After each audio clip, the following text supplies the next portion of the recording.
شهد الله أنه لا إله إلا هو والملائكة وأولو العلم قائما بالقسط لا إله إلا هو العزيز الحكيم.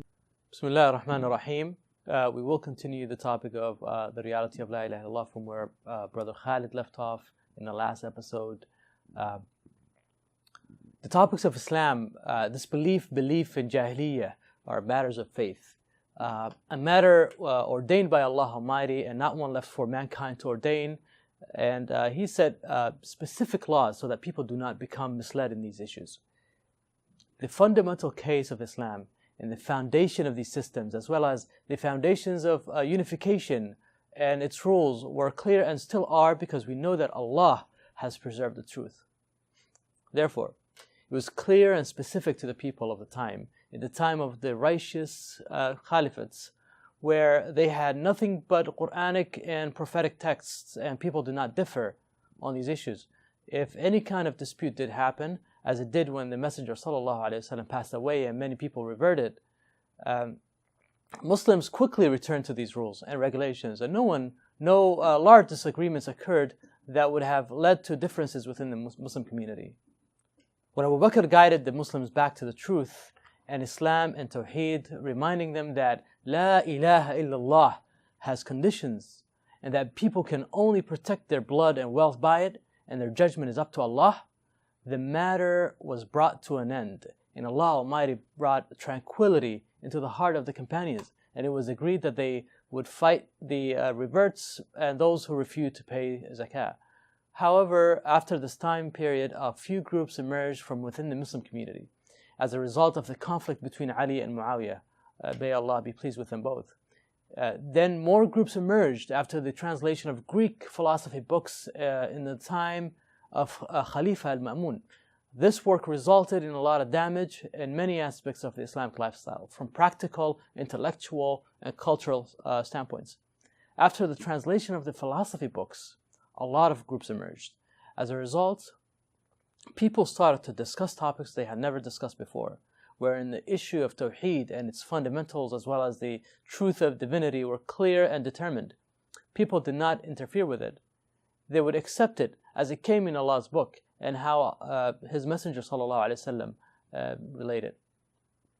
Nonetheless, when the books of philosophy were translated, it resulted in the masses discussing matters that they were not prepared to discuss.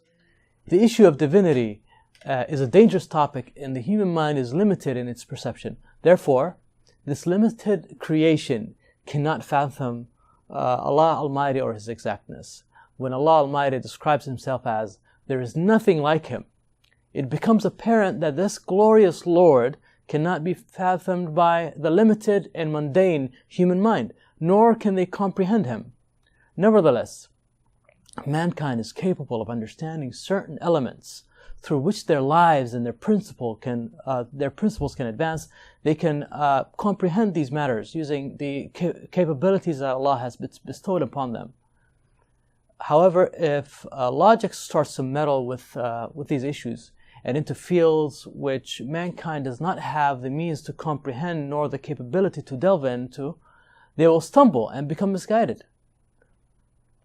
When one enters a desert where they do not know east from west nor north from south, without possessing a compass to guide them to the right path, walking in all directions, they will certainly become very lost and eventually perish. Similarly, when the human mind meddled with such matters and philosophy was introduced into issues of belief and perspective, certain groups began to emerge from within the Muslim community. Discussing these issues in this matter inevitably leads to dysfunction in society, especially in the time when the Islamic nations were powerful, rich, where people no longer wage jihad and instead became preoccupied with intellectual and cultural concepts. As a result of these disputes, many of these groups began to declare takfir upon each other concerning issues that most people could not understand. Even to those who would discuss these topics, it became complicated.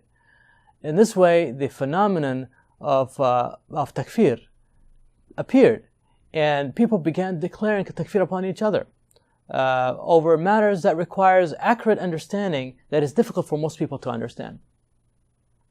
Most groups at the time wanted to use anything to make their arguments stronger, to lure people, and whoever opposed them would be accused of takfir. For that reason, we find that many scholars of the time warned of spreading this phenomenon, the phenomenon of takfir, and warned of accusing one another of takfir without evidence, seeing as a community was Muslim and Sharia was a governing law, despite there being some shortcomings that Islam does not accept. Such is the nature of life. In general, with regards to the laws and ruling circumstances, Islamic legislation was the only source that governed people's lives. Therefore, when people declare takfir upon one another, it's a direct result of people opposing one another over specific issues that are hard to understand. This was truly a calamity that led the scholars, as we previously mentioned, to warn people from this phenomenon and from the consequences of falling into its filth. But regretfully, the Muslim community was affected by these phenomena. Whether it was that declaring takfir or attacking, addressing, and warning against it, of course, there were justifications for this campaign against takfir. It was affecting people's daily lives unnecessarily. It was possible to get rid of all these philosophies that had no worth in comparison to the flawless Islamic perception that came from Allah subhanahu wa ta'ala.